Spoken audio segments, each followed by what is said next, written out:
Hello dear students. तो आज हम लोग पढ़ने जा रहे हैं जहाँ तक हमने लास्ट वीडियो में पढ़ा था about potential difference, potential energy. उसके आगे हम लोग कंटिन्यू करेंगे। आज हम लोग का पहला टॉपिक रहेगा equipotential surface.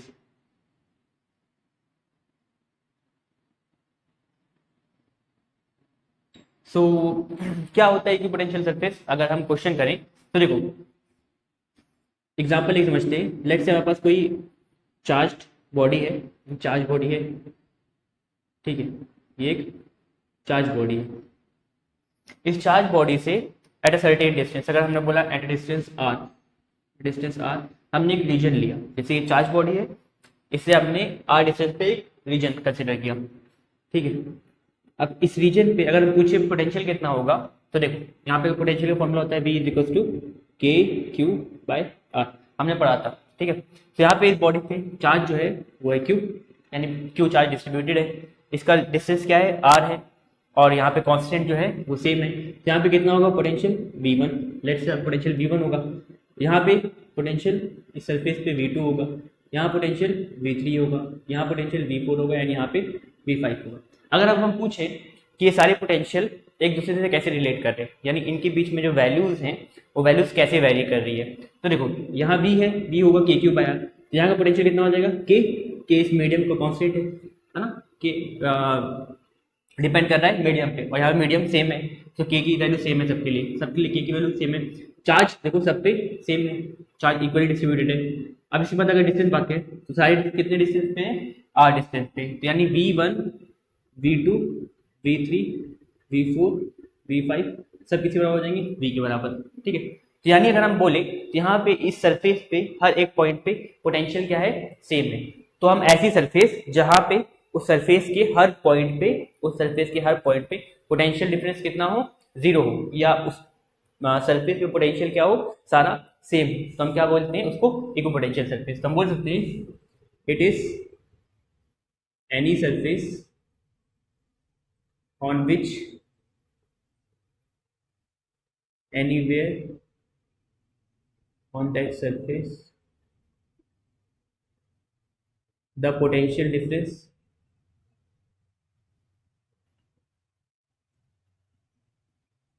is zero, or electrostatic potential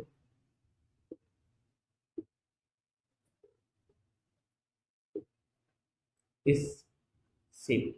तो इलेक्ट्रोस्टैटिक पोटेंशियल सेम हो या इलेक्ट्रोस्टैटिक पोटेंशियल डिफरेंस जीरो हो। जैसे एग्जांपल ली, जैसे लेट्स से यहाँ पोटेंशियल है 5 वोल्ट, यहाँ पोटेंशियल है 5 वोल्ट, यहाँ पोटेंशियल है 5 वोल्ट, यहाँ पे 5 वोल्ट, एंड यहाँ पे भी 5। अब सब पोटेंशियल 5 वोल्ट। अगर हम बोले पोटेंशियल डिफरेंस कितना होगा, तो डिफरेंस हम कैसे निकालते हैं? दोनों को माइनस करके। तो हम दोनों को माइनस करें तो कितना है पोटेंशियल डिफरेंस? डेल्टा V कितना हो जाएगा? जीरो। पोटेंशियल डिफरेंस कितना हो जाएगा? जीरो। मगर अगर हम बोल पोटेंशियल, देखो इस पे पोटेंशियल है 5 वोल्ट का, मगर पोटेंशियल डिफरेंस कितना है? जीरो। तो यानी हम बोल सकते हैं कि पोटेंशियल डिफरेंस क्या हो? जीरो, या इलेक्ट्रोस्टैटिक पोटेंशियल क्या हो? सेम हो। तो ऐसी बॉडी को हम बोलते हैं इक्विपोटेंशियल सरफेस, यानी उस सरफेस को हम बोलेंगे इक्विपोटेंशियल सरफेस। अब इसकी प्रॉपर्टीज क्या क्या होती है? इस प्रॉपर्टीज में अगर हम बात करें, पहली प्रॉपर्टी तो होती है two equipotential surface never intersect with each other, ठीक है। दो इक्विपोटेंशियल सरफेस कभी भी एक दूसरे को काट नहीं सकते। जैसे मान लो एक इक्विपोटेंशियल सरफेस ये है, अगर हमने बोला इक्विपोटेंशियल सरफेस ये है, लेट्स से ये इक्विपोटेंशियल सरफेस 1 है, ये इक्विपोटेंशियल सरफेस 2 है, तो ऐसे कभी काट नहीं सकते एक दूसरे को। ऐसा क्यों? देखो अगर हम देखें यहाँ पे डिस्टेंस R1 है, ये डिस्टेंस और ये डिस्टेंस क्या सेम होगा? नहीं, अलग हो जाएगा। जब डिस्टेंस अलग हो जाएगा पोटेंशियल भी अलग हो जाएगा, है ना। सो अगर हम कोई बॉडी ले लें तो यहाँ पे हर एक पॉइंट पे देखो पोटेंशियल अलग होगा। क्यों? क्योंकि एक पोटेंशियल सरफेस एक दूसरे को काटे, तो जब भी काटेगी दो इक्विपोटेंशियल सरफेस, तो वहाँ पे क्या होगा? पोटेंशियल डिफरेंस हो जाएगा, यानी वहाँ पे कुछ ना कुछ पोटेंशियल वेरी करेगा, और जहाँ पे पोटेंशियल वेरी करेगा वहाँ पे बोलेंगे कि वो इक्विपोटेंशियल सरफेस नहीं है। तो इसका मतलब ये इक्विपोटेंशियल सरफेस नहीं है। अब ये इक्विपोटेंशियल सरफेस नहीं है तो हम इसको कंसीडर करेंगे नहीं इक्विपोटेंशियल सरफेस। अब इसको हम कंसीडर करेंगे नहीं, तो कौन बचा? सिर्फ एक। तो देखो कभी भी दो इक्विपोटेंशियल सरफेस एक दूसरे को काट नहीं सकती है। दूसरा, work done on moving charge in anywhere on equipotential surface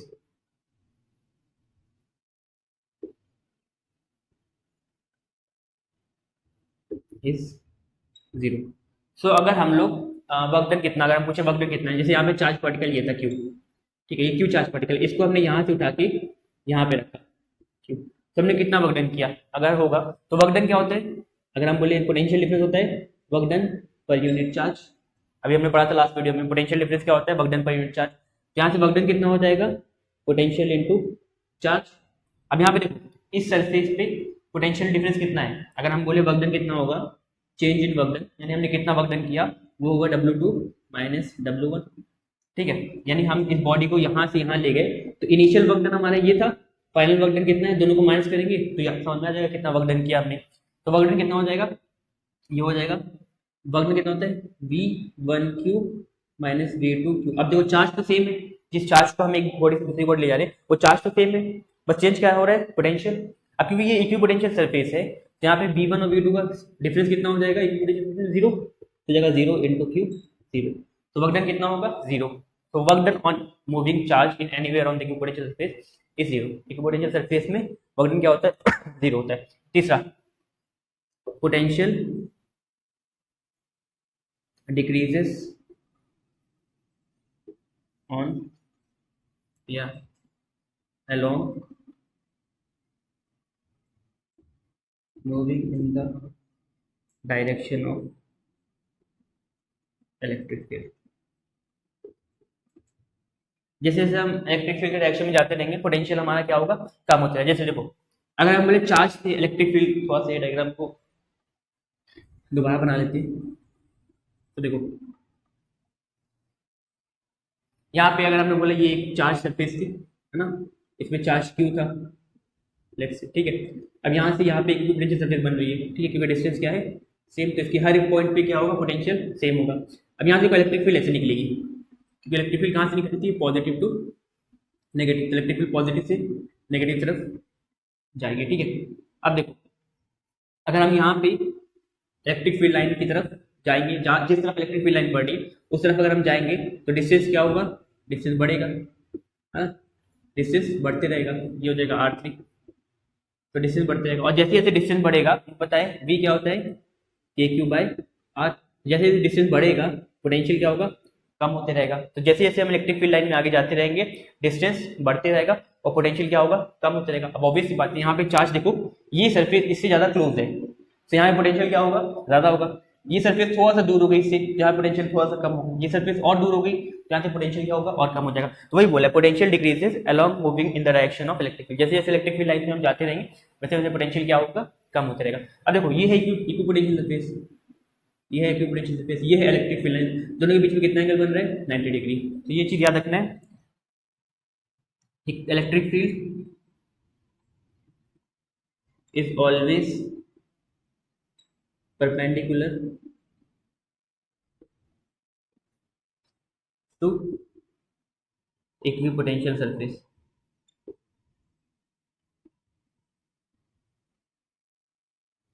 equipotential surface और इलेक्ट्रिक फील्ड कैसी होती है, हमेशा परपेंडिकुलर होती है। तब क्वेश्चन आता है कि ठीक है इक्विपोटेंशियल सरफेस हमने समझ लिया, अब इसका यूज कहाँ है। इसका यूज बहुत जगह होता है। जैसे मान लो कभी भी आपको न्यूमेरिकल में या तो अगर हम कैपेसिटर पढ़ रहे हैं या कोई भी चीज पढ़ रहे हैं, उस पर अगर हमने देखा कि कोई भी इक्विपोटेंशियल सरफेस है, कोई भी सरफेस इक्विपोटेंशियल सरफेस है, तो हम देख के पहचान जाएंगे वहां पे वर्क डन कितना होगा, जीरो। यानी एक चार्ज को वहां से किसी और पॉइंट पे मूव करने का हमारा वर्क डन कितना हो जाएगा, जीरो। और जहां पे हम बात कर रहे हैं नॉन इक्विपोटेंशियल सरफेस, जहां पे पोटेंशियल वेरी कर रहा है, जहां पे पोटेंशियल सेम नहीं है, जैसे मान लो ये बॉडी है, इसे पोटेंशियल वेरी कर रहा है, तो वहां पे पोटेंशियल वेरी कर रहा है, मतलब वहां पे कुछ ना कुछ वर्क डन हमारा लगेगा, और जहां पे वर्क डन लगेगा वहां पे हमारी एनर्जी लगेगी।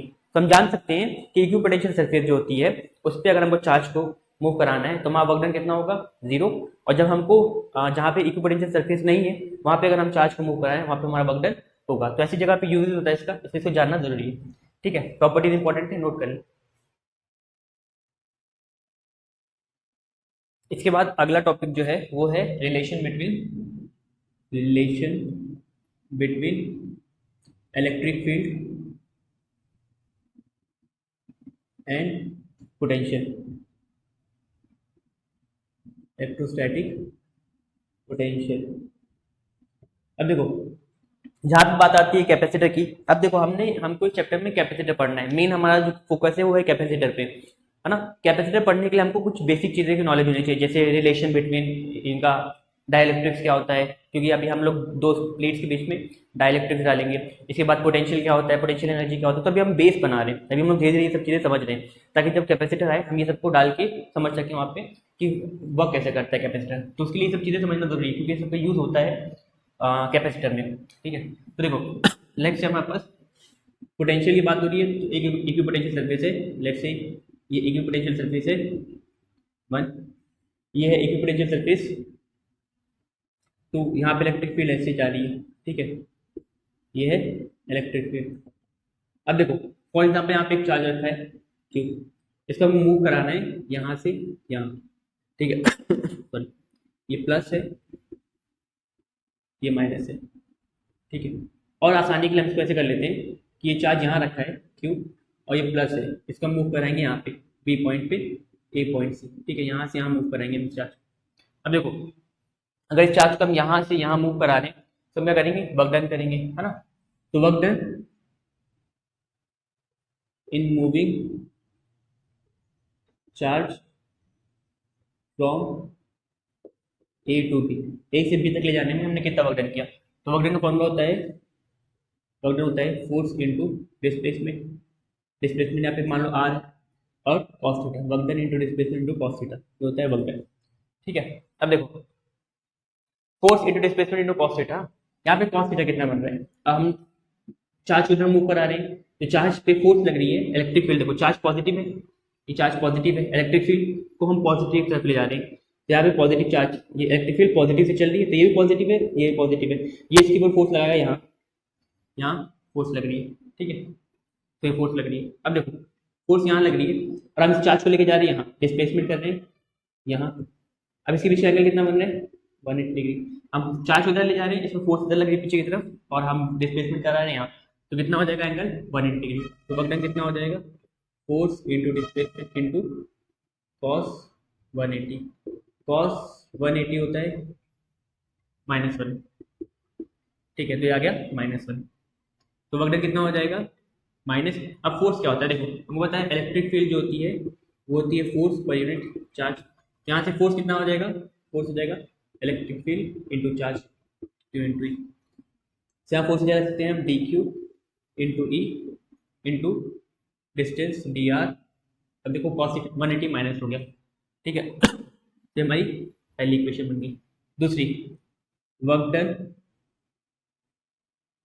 को हम पोटेंशियल के फॉर्म में लिख सकते हैं, पोटेंशियल क्या होता है डी डब्ल्यू by d q is equals to potential, potential क्या होता है work done per unit charge, है ना, ये होता है पोटेंशियल। यहाँ से अगर हम चाहें तो वर्क डन लिख सकते हैं डी डब्ल्यू is equals to d v into d q, ये हमारी इक्वेशन 2।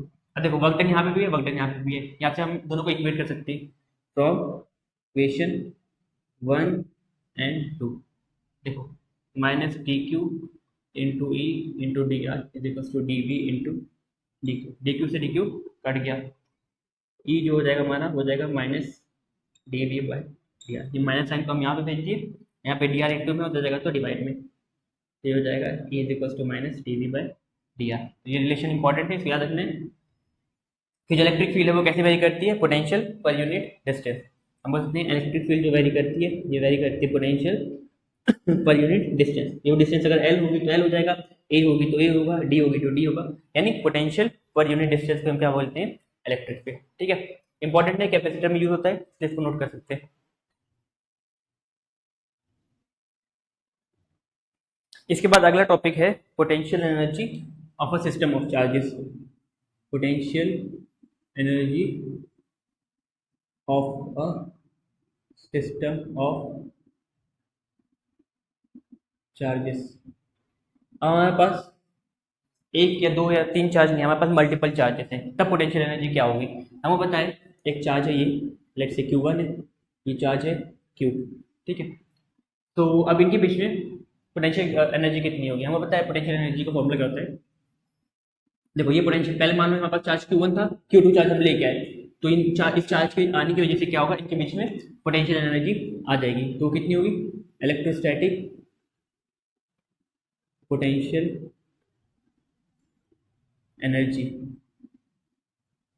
ठीक है, क्या होती है इलेक्ट्रोस्टैटिक पोटेंशियल एनर्जी का formula, U is equals to k Q1 Q2 bye are, ये होता है पोटेंशियल एनर्जी, है ना, के Q1 Q2 बाय आर। अब देखो ये चार्ज था, ये चार्ज के आने की वजह से इन दोनों चार्जेस के बीच में चार्जेस के प्रोडक्ट के बाय इनके बीच का डिस्टेंस मान लो R1 है, इनके बीच का डिस्टेंस है R1, यहाँ पे R12 के बराबर पोटेंशियल एनर्जी लग जाएगी। मान लो ऑन इंट्रोड्यूसिंग अनदर चार्ज, हमने एक और चार्ज ले लिया Q3, अब एक और चार्ज Q3 आ गया है, मान लो ये दो चार्ज तो पहले से थे, एक और चार्ज आ गया Q3, इनके बीच का डिस्टेंस है ये R23, इनके बीच का डिस्टेंस है R13, है ना। अब पोटेंशियल एनर्जी कितनी हो जाएगी, देखो पोटेंशियल एनर्जी हो जाएगी, पहला तो U12 के बीच में कितनी एनर्जी है, देखो U12 में तो पहले से लग रही थी, U12 यानी चार्ज 12 के बीच में पोटेंशियल एनर्जी पहले से लग रही थी, उतनी है। अब देखो जैसे चार्ज 3 आया तो ये चार्ज भी उसको धक्का देगा, ये चार्ज भी उसको धक्का देगा, या तो अट्रैक्ट करेगा, उसका मतलब नहीं, हमने कंसिडर कि सारे चार्जेस कैसे हैं, पॉजिटिव, तो ये चार्ज जैसे आएगा ये चार्ज को रिपेल करेगा, ये चार्ज इसको रिपेल करेगा, है ना, तो इनके बीच में पोटेंशियल एनर्जी होगा, इसके बीच में पोटेंशियल एनर्जी स्टैब्लिश होगी। अब Q2 Q3 पे कितनी होगी, ये होगी U23, और इन दोनों के बीच में कितनी होगी U13, ठीक है।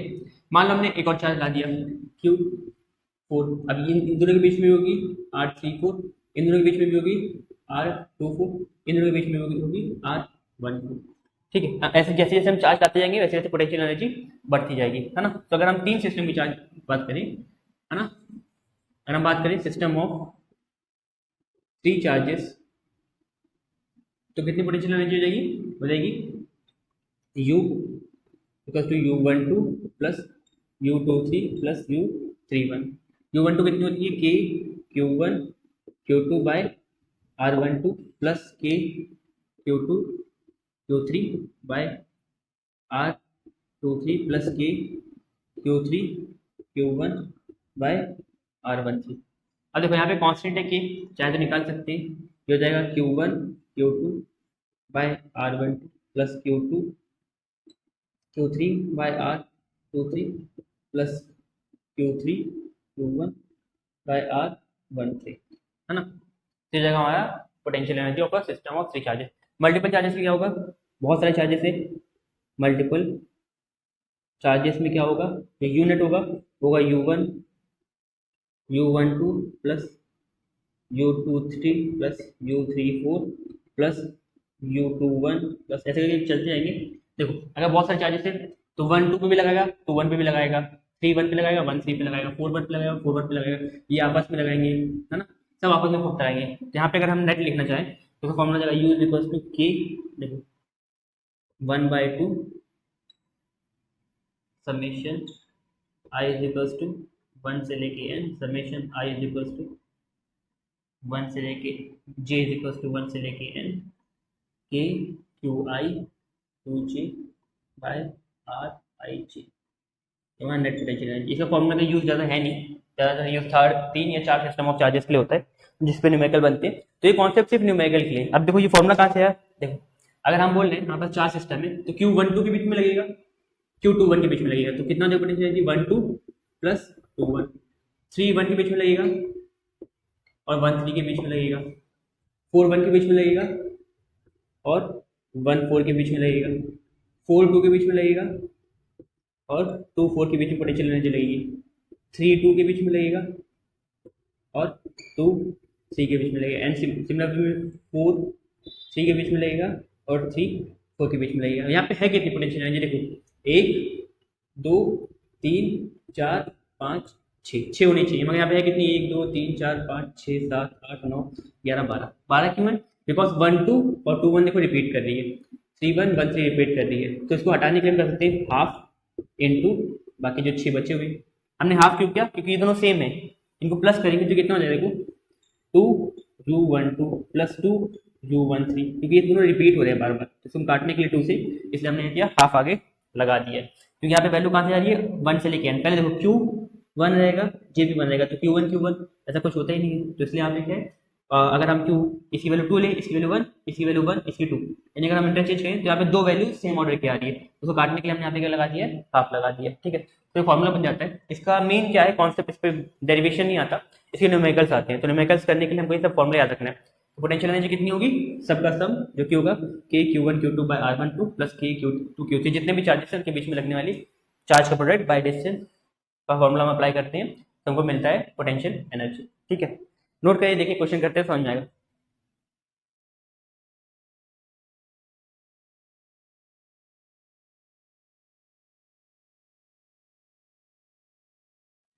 इसके बाद अगर हम लोग क्वेश्चन लें इसी टॉपिक का जो भी हमने पढ़ा है, ठीक है, तो ये क्वेश्चन है आपकी बुक का क्वेश्चन 2.19। इसमें बोल रहा है if one of the two electrons of H2 molecules is remove. देखो हमारे पास दो हाइड्रोजन के मॉलिक्यूल है, तो ये एक पहला है, एक और है दूसरा, तो ये दो मॉलिक्यूल्स है, ठीक है। इनके पास प्रोटॉन है और एक इलेक्ट्रॉन है, ठीक है, लेट्स से एक इलेक्ट्रॉन है ना।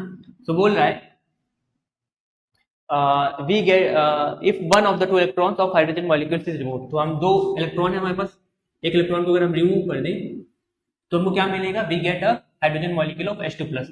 ये क्या बन गया, H2 प्लस, है ना, क्योंकि हाइड्रोजन मॉलिक्यूल है, दो प्रोटॉन है इसलिए 2 प्लस, एक इलेक्ट्रॉन है तो -1, तो 2 - 1 +1, तो ये बन गया H2 प्लस, ठीक है। अब in a ground state of hydrogen molecule the protons are separated by 1.5 angstrom. तो बोल रहा है जिस ग्राउंड स्टेट में है उसमें जो प्रोटॉन के बीच का डिस्टेंस है वो कितना है, 1.5 एंगस्ट्रॉम, ठीक है। एंड द इलेक्ट्रॉन इज रफली 1.1 एंगस्ट्रॉम फ्रॉम ईच प्रोटॉन। वो इलेक्ट्रॉन के बीच में डिस्टेंस कितना है, 1 एंगस्ट्रॉम दोनों प्रोटॉन से, वो कितना दूर है, 1 एंगस्ट्रॉम की दूरी पे है। तो determine the potential energy of the system. तो हमको इस सिस्टम का पोटेंशियल एनर्जी बताना है। तो अगर इसको हम और थोड़ा क्लियर वे में बनाएं तो एक इलेक्ट्रॉन यहाँ है, एक प्रोटॉन यहाँ है, एक प्रोटॉन यहाँ है, इनके बीच का डिस्टेंस कितना है, 1 एंगस्ट्रॉम। इलेक्ट्रॉन प्रोटॉन कितना है, 1 एंगस्ट्रॉम, और दोनों प्रोटॉन के बीच का डिस्टेंस कितना है, 1.5 एंगस्ट्रॉम। तो नाम देते हैं, इलेक्ट्रॉन का नाम देते हैं 1, इस प्रोटॉन को 2, इस प्रोटॉन को 3, ठीक है। तो ये हमारे पास सिस्टम है। तो वो पता है नेट पोटेंशियल एनर्जी क्या होता है, नेट पोटेंशियल एनर्जी का फॉर्मूला होता है U = U12 plus U23 plus U31। क्योंकि यहाँ पे तीन सिस्टम है तो पहला हो जाएगा U12, दूसरा U23, देन U31, तो तीन सिस्टम हो गया, ठीक है। इसके बाद देखो Q12 कितना होता है, K Q1, पोटेंशियल एनर्जी का formula K Q1 Q2 by R12, K23 का K potential energy between 2 and 3, K Q2 Q3 by R23, and Q31 का K Q3 Q1 bye R31। ये हो गया। अब सब में K कॉमन है, K कॉमन ले लिया, K की वैल्यू होती है 9 × 10⁹ Q1 Q2 पहला वाला चार्ज कौन सा है, इलेक्ट्रॉन, और Q2 प्रोटॉन। तो इलेक्ट्रॉन का चार्ज होता है -1.6 × 10⁻19। इसके बाद Q2 कौन है, प्रोटॉन, इसका होता है 1.6 × 10⁻19 डिवाइड बाई R12। तो 1 और 2 के बीच में कितना डिस्टेंस है, 1 एंगस्ट्रॉम, तो हो जाएगा 10⁻10 प्लस ये हो जाएगा K Q2 Q3। तो Q2 और Q3 दोनों प्रोटॉन है, प्रोटॉन का चार्जेस सेम होता है 1.6 × 10⁻10 into 1.6 into 10⁻19 and 10⁻19 divide by इनके डिस्टेंस कितना है, 1.5 एंगस्ट्रॉम, यानी 10⁻⁻, प्लस अगला वाला कौन सा है, अगेन प्रोटॉन, 3 प्रोटॉन और इलेक्ट्रॉन। तो प्रोटॉन का होता है 1.6 × 10⁻19, इलेक्ट्रॉन का होता है -1.6 × 10⁻19 डिवाइड बाई इनके बीच डिस्टेंस कितना है, 1 एंगस्ट्रॉम, 10⁻10, ठीक है। तो ये डिस्टेंस है। अब इनमें कुछ कॉमन ले सकते हैं, हाँ 1.6 × 10⁻19 1.6 सब में आ रहे हैं, और 10⁻10 भी सब में आ रहा है, तो इसको हम कॉमन ले लें तो हो जाएगा 9 × 10⁹ इंटू 1.6 इंटू 10⁻19 इंटू 1.6 इंटू 10⁻19। तो 1.6 जितने भी हैं चार्जेस हमने बाहर कॉमन ले लिया, और 10⁻10 देखो यहाँ पे 10⁻10, यहाँ 10⁻10, यहाँ 10⁻10 बाहर चला गया कॉमन होके, तो होगा 10⁻10। कैलकुलेशन इजी करता है और क्वेश्चन में ज़्यादा फर्क नहीं आता कैलकुलेशन इजी करने के लिए, ठीक है। तो ये कॉमन होने के बाद अंदर क्या बचा, देखो -1, ये 1 बचा, और माइनस प्लस -1 डिवाइड बाई नीचे क्या बचा, 1, यहाँ ऊपर प्लस है तो दोनों +1, और नीचे क्या है 1.5 बचा, 10⁻10 चला गया, 1.5 बच गया। अब देखो यहाँ पे क्या है, plus minus minus 1 divide by, इनके बीच कुछ नहीं कॉमन, तो ये हो जाएगा 1। ठीक है, एक सेम जगह नहीं, इसको मिटा देते हैं। तो अगर हम इसको और आगे सॉल्व करें फर्दर, तो हमको मिलेगा, देखो 9 इंटू 1.6 इंटू 1.6, 1.6 इंटू 1.6 2.56 इंटू 9 23.04।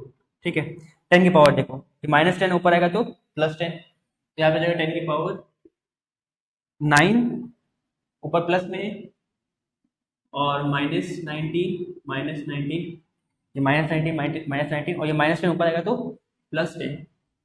ठीक है, 9 + 10 19 और -19, तो 19 कट जाएगा, प्लस माइनस क्या बचेगा, सिर्फ -19। और यहाँ क्या बचा, यहाँ बचा देखो, अगर 1.5 हम एलसीएम ले लें, 1.5 एलसीएम ले लें, तो यहाँ पे आएगा -1.5 -1.5 प्लस 1 -1.5, ये -1.5 प्लस 1 और ये -1.5, एलसीएम अगर हम ले लें 1.5 को, तो हो जाएगा 23.04 इंटू 10 की power -90 into minus minus plus, ये जाएगा -3, 1.5 प्लस 1.5 3 और plus 1 divided by 1.5, minus minus plus, तो 1.5 प्लस 1.5 3 साइन नेगेटिव, और यहाँ पे प्लस 1 डिवाइडेड बाय 1.5, अभी हो जाएगा 23 माइनस प्लस 23.04 इंटू 10 की पावर -90, और ये हो जाएगा into plus minus -2 divide by 1.5।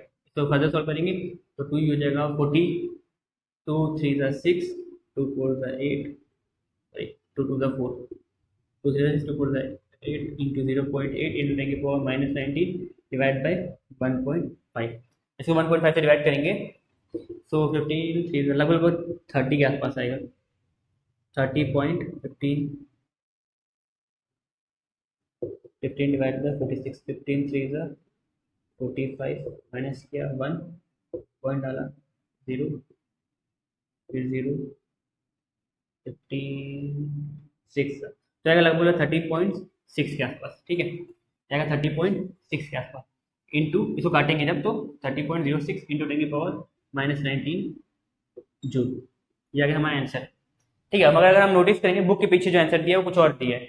ऐसा क्यों? क्योंकि देखो हमको पता है, अगर हमको जूल को, हमने पढ़ा था इसको, जूल को इलेक्ट्रॉन वोल्ट में कन्वर्ट करना होता है, तो जूल को डिवाइड करना होता है चार्ज ऑफ इलेक्ट्रॉन, 1.6 इंटू 10 की पावर -19।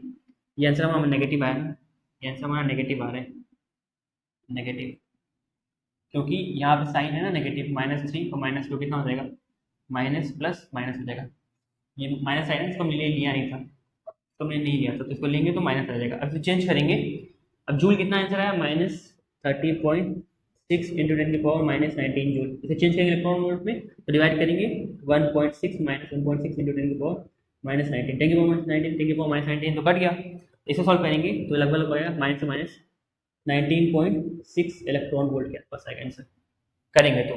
ठीक है, तो यही है, इस टाइप के क्वेश्चन बनते हैं इस पे।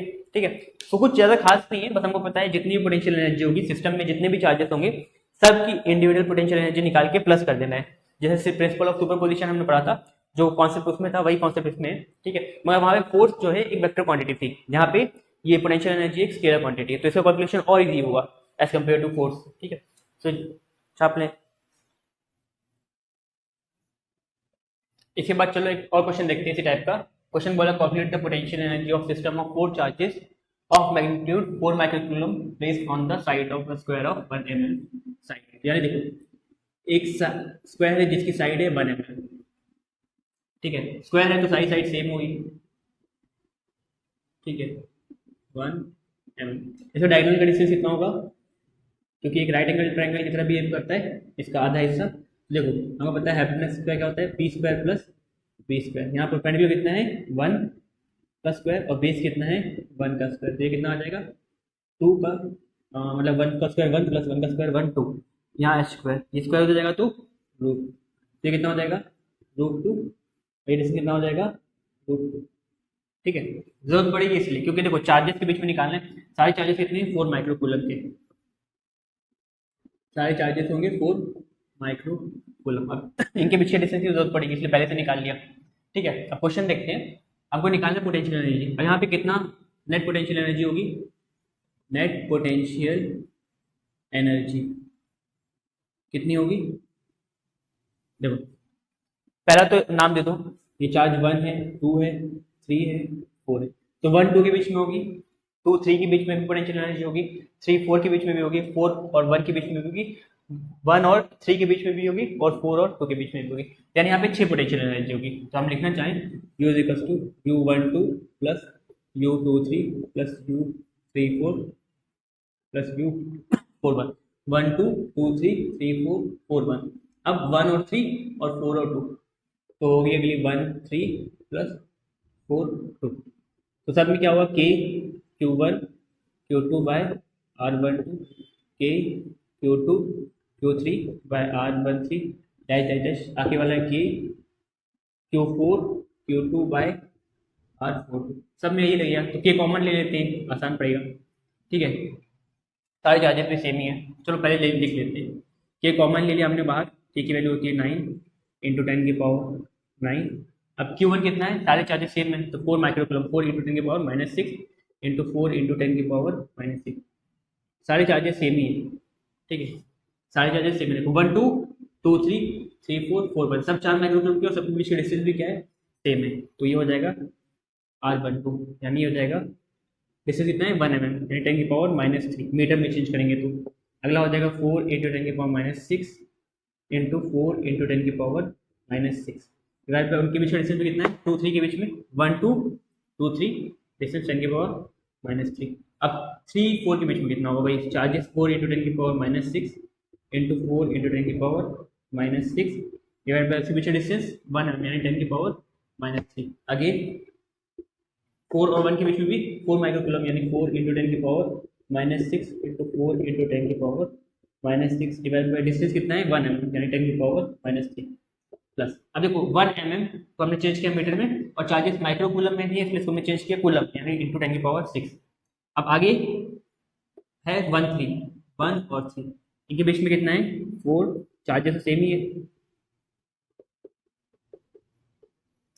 मगर इनके बीच डिस्टेंस कितना है √2 mm, यानी √2 इंटू 10 की पावर माइनस 3। ठीक है, प्लस चार्जेस सेम 4 इंटू 10 की पावर माइनस 6 इंटू 4 इंटू 10 की power minus 6 divide by √2, distance वो भी सेम है इंटू 10 की पावर माइनस 3। अब देखो क्या क्या सेम है, सब में 9 इंटू 10 की पावर 9, सेम क्या क्या है 4 और 4 सब में, तो 4 4 16, बाहर ले लेते 16 इंटू 10 की पावर माइनस 6 इंटू 10 की पावर माइनस 6 10 की पावर माइनस 12, सबके बीच का डिस्टेंस भी सेम है 10 की पावर माइनस 3। अब यहाँ क्या बचेगा, यहाँ बचेगा 1, सब प्लस में, तो 1 प्लस 1, सर देखो 4 इंटू 10 की पावर माइनस 6 भी बाहर चला गया, और 10 की पावर माइनस 3 भी बाहर चला गया, तो यहाँ पे 1 बचा, यहाँ भी 1 बचा, यहाँ भी 1 बचा, यहाँ भी 1 बचा, मैं यहाँ पे ऊपर वाला तो 1 बचा, नीचे वाला √2 बच गया, तो √2 प्लस 1 बाई √2। इसको सॉल्व करेंगे, 9 5 30 9 6 54 4 5 कैरी 9 1 9 एंड 14 144 इंटू 10 की पावर 9 माइनस 12 माइनस 9 माइनस 12, ये माइनस के ऊपर आएगा तो प्लस 3 बनेगा, तो 9 प्लस 3, देखो 9 माइनस 12 होगा माइनस 3, ये माइनस के ऊपर आएगा तो प्लस 3, ये तो कट जाएगा पूरा, ये बचेगा 144, देखना लिखे बाद बराबर ही है।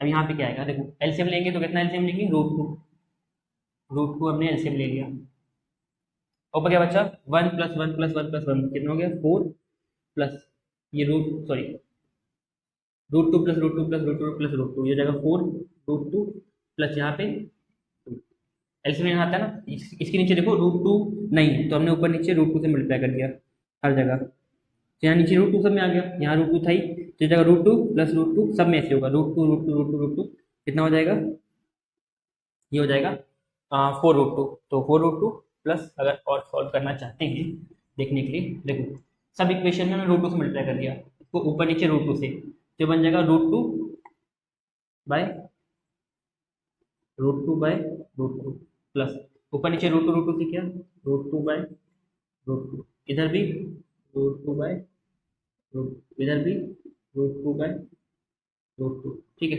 यहाँ पे क्या है √2 पहले से ही है, तो मल्टीप्लाई करने की जरूरत नहीं है, यहाँ पे ऑलरेडी है, यहाँ पे 1 है, यहाँ पे भी √2 ऑलरेडी है, तो नहीं मल्टीप्लाई करेंगे। ठीक है। अब इसे वैल्यू चेंज नहीं होती, अगर ऊपर नीचे मल्टीप्लाई करेंगे तो आंसर सेम ही आएगा, क्योंकि रूट टू और रूट टू काटोगे तो आखिरी में 1 ही आएगा, कोई दिक्कत नहीं है। देखो सबके नीचे रूट टू आ गया, सबके नीचे रूट टू आ गया, तो यहाँ बचा 144 इंटू, सबके नीचे रूट टू है, ठीक है, तो रूट टू कॉमन ले लिया। अब ऊपर कितना बचा, root two plus root two plus root two plus root two, ये हो जाएगा 4 रूट टू, 4 रूट टू, यहाँ पे प्लस 1 प्लस 1, ये बन गया 4 रूट टू बाई 2। अब वैल्यू डाल देंगे 144 इंटू 4, रूट टू की वैल्यू होती है 1.414 होती है, इतना ही लेके चल देगी, कोई दिक्कत नहीं, डिवाइड बाई 2 डिवाइड बाई 1.4, ठीक है, तो हो जाएगा 144 इंटू, हाँ सही है, 144 4 into 1.4, 4 4 the 16, 144 into 4 4 the 16.1 carry, 4 1 the 4, 4 हाँ 4 1 द 4 एंड 5, 5.6 प्लस 2, ठीक है, डिवाइड बाय 1.4, ठीक है। अब ये हो जाएगा, ये तो ब्रैकेट में था ना, तो ब्रैकेट में रखते, तो 5.6 प्लस 2, 5.6, 6.6, 7.6, 144 इंटू 7.6 डिवाइडेड बाई 1.4, नीचे से एक पॉइंट हटाएंगे, ऊपर से भी एक पॉइंट हट जाएगा, तो 14 और 76 को डिवाइड करके देखते हैं, 76 और 14, 14 मतलब 40, 28, 28, 40, 4 ज़ा 28, 50, 28, 28, 56, एक और जाएगा 60, 70, 14 5 ज़ा 70, ये हो जाएगा, माइनस की 6 आया, पॉइंट डालेंगे 0, 14 4 ज़ा 56, माइनस के 4 है तो 5.4 तक चलेगा, तो हो जाएगा 144 इंटू 5.4, इसको कैलकुलेट करेंगे तो आंसर आएगा 144 इंटू 5.4, 144 इंटू 4 4 ज़ा 16, 4 4 ज़ा 170, 1 कैरी, 4 1 ज़ा 4, 5 36, 5 4 ज़ा 20, 5 4 ज़ा 20, 2 5 1 ज़ा 5 7, तो आ जाएगा 6 7 7 7, तो आ जाएगा 777.6, ठीक है। हम क्या निकालेंगे, पोटेंशियल एनर्जी, तो किसमें आएगा आंसर, जूल में, तो ये हमारा आंसर है, ठीक है। तो ऐसे कैलकुलेशन होती है, कैलकुलेशन थोड़ी लंबी होती है, इसलिए इस क्वेश्चन के वेटेज भी ज़्यादा आता है, 2 या 3 नंबर क्वेश्चन नहीं आता, 3 नंबर से ऊपर के आता है, ठीक है, तो इंपॉर्टेंट है इसको, अगर छोटा क्वेश्चन बना देगा तो 1 नंबर में दे सकते हैं, वही क्वेश्चन बड़े नंबर में जनरली आता है, ठीक है। सो नोट करना चाहे कर सकते हैं, आगे बढ़ते हैं। इसके बाद अगला टॉपिक है potential energy of a dipole, जो कि हमने पहले फर्स्ट चैप्टर में देखा था, मगर फिर से एक बार इस चैप्टर में potential energy of a dipole देखते हैं।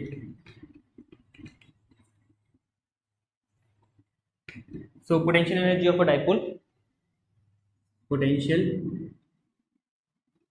एनर्जी ऑफ अ डाइपोल, कितनी पोटेंशियल एनर्जी होती है डाइपोल में, देखो ये पहले भी टॉपिक ये एक बार कवर किया हमने,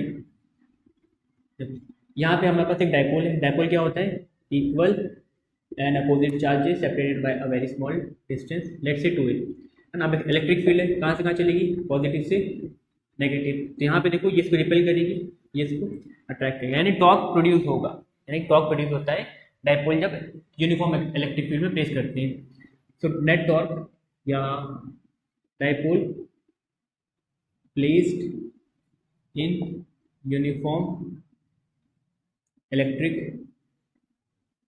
field experiences a torque, torque experience करता है, हमने देखा था कितना होता है, tau is equals to p e sine theta, हमने निकाला भी था फर्स्ट चैप्टर में, ठीक है। अब बात करते हैं पोटेंशियल एनर्जी की, तो पोटेंशियल एनर्जी कितना होगा, ठीक है। अब देखो यहाँ पे डाइपोल रोटेट कर रहा है, डाइपोल इस तरफ मूव कर रहा है ना, फॉर एग्जांपल डाइपोल इसे रोटेट कर रहा है, अब हमने जबरदस्ती डाइपोल जिस तरफ रोटेट कर रहा है उसके अगेंस्ट हमने एक फोर्स लगाया, वर्क डन किया जिससे, तो वर्क डन किया तो ये डाइपोल जैसे ये रखा हुआ है ऐसे, डाइपोल देखो इस तरफ फोर्स लग रही है अट्रैक्टिव, इस तरफ फोर्स लग रही है अट्रैक्टिव, डाइपोल ऐसे मूव करने की कोशिश करेगा, तो डाइपोल ऐसे मूव कर रहा है, हमने इसके अगेंस्ट इसको जबरदस्ती मूव कराया, ये डाइपोल यहाँ मूव कर रहा था, इसको जबरदस्ती मूव कराया, फॉर एग्जाम्पल डाइपोल को यहाँ से हमने यहाँ मूव कराया, डाइपोल ऐसे था, यहाँ तक आ गया था, हमने जबरदस्ती इसको मूव कराया वापस से सेम पोजीशन पे, तो हमने वर्क डन किया, कहाँ से कहाँ तक, मान लो पहले एंगल था θ1, फिर फाइनल एंगल जो हो गया डाइपोल जब यहाँ पे आ गया थीटा 2, तो थीटा 1 से थीटा 2 तक हमने रोटेट कराया। तो पोटेंशियल एनर्जी कितनी हो जाएगी, एनर्जी हो जाएगी, कहाँ से कहाँ तक हमने रोटेट कराया, थीटा 1 से थीटा 2 अगेंस्ट टॉक, है ना, तो हो जाएगा अगेंस्ट टॉक हमने कितना रोटेट कराया। ठीक है, समझ में? देखो टॉक इधर लग रहा है, मैंने जब इसके टॉक के अगेंस्ट रोटेट कराया कुछ एंगल पे, है ना, तो वही क्या हो जाएगा हमारा वर्क डन के फॉर्म में स्टोर हो जाएगा, वही वर्क डन हमारा एनर्जी के फॉर्म में स्टोर हो जाएगा। तो कितनी हो जाएगी एनर्जी, टाउ कितना होता है, पीई साइन थीटा, थीटा 1 से theta 2, p e sine theta d theta, ये टॉक हो गया और ये डी थीटा। ठीक है, तो पोटेंशियल एनर्जी कितनी होगी, पी ई कांस्टेंट है, यहाँ पे किसका इंटीग्रेशन करना है, डी थीटा के टर्म में, कौन है, साइन थीटा, तो इसे करेंगे बाकी कांस्टेंट बाहर आ जाएगा, तो जाएगा थीटा 1 से लेके theta 2 sign theta d theta. ठीक है, अब पोटेंशियल एनर्जी कितनी हो गई, पीई साइन थीटा का हो गया कॉस थीटा, और यहाँ पे आएगा थीटा 1 से लेके थीटा 2। ठीक है, तो ये हो जाएगा पीई, माइनस होता है ना, तो माइनस पीई, पहले रखेंगे थीटा 1, तो कॉस या थीटा 2 रख दो, थीटा 2 रखा है ना, थीटा 2 माइनस कॉस थीटा, तो पोटेंशियल एनर्जी कितनी होगी, minus PE cos theta.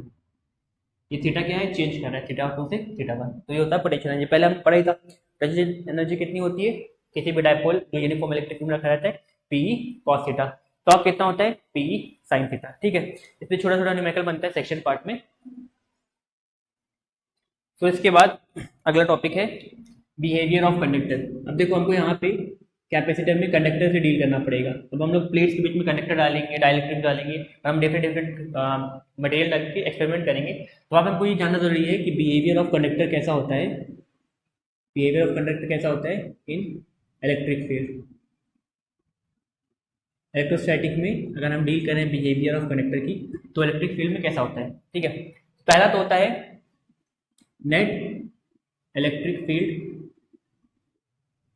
inside the conductor is zero। Net electric field कितना होता है इनसाइड द कंडक्टर, जीरो। जैसे मान लो ये कंडक्टर है, होता क्या है इसमें कि जब इसको हम इलेक्ट्रिक फील्ड में डालते हैं तब क्या होता है, हमारे कंडक्टर के पास क्या होता है, फ्री इलेक्ट्रॉन होता है, कंडक्टर के पास फ्री इलेक्ट्रॉन होता है। तो क्या होता है, इलेक्ट्रॉन धीरे धीरे धीरे धीरे, जैसे इलेक्ट्रिक फील्ड कहाँ से चलती है, पॉजिटिव से नेगेटिव, तो जो हमारा इलेक्ट्रॉन है नेगेटिव है, तो कहाँ अट्रैक्ट होगा, पॉजिटिव तरफ, तो यहाँ पे हमारे इलेक्ट्रॉन्स आके असेंबल हो जाएंगे सारे।